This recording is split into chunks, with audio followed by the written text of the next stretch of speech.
Assalamualaikum warahmatullahi wabarakatuh. Alhamdulillah, Allahumma sholli ala sayyidina Muhammad. Netizen, pada kesempatan ini jumpa lagi dengan Mas Taib.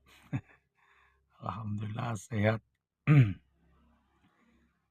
Kali ini Mas Taib cerita iku cerita nggih keterangan enten keterangan nggih napa nggih kula njenengan sedaya niku nek pengin dadi wong apik kudu ngerti awake sapa nggih.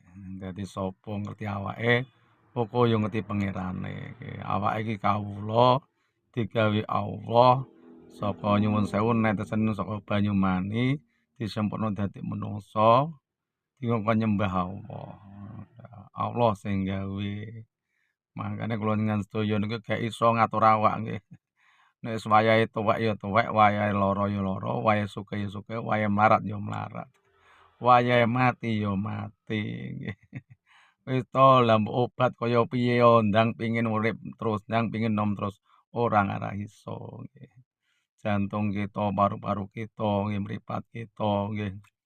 Sedaya niku sing damel Allah, titipane Allah lan mesti rusak nggih. Soale sak liyane Allah niku rusak, tapi nek Allah mboten mangkane kula dengan sedaya duwe pangeran Allah niku wis cocok, jos, yos mesti benere nggih nek pesen.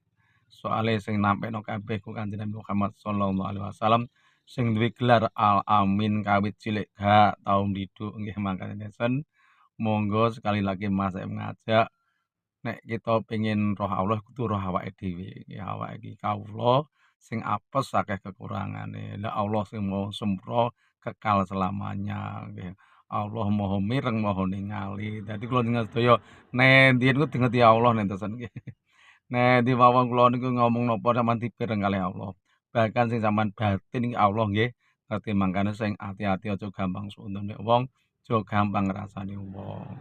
Kula jenengan sing tak menten Mas nggih, mbejen disambung melih keterangan singkat akeh kekurangan nek kurang paham yo takok kalih ulama sekitare panjenengan sedaya. Mungkin mboten bingung. Assalamualaikum warahmatullahi wabarakatuh.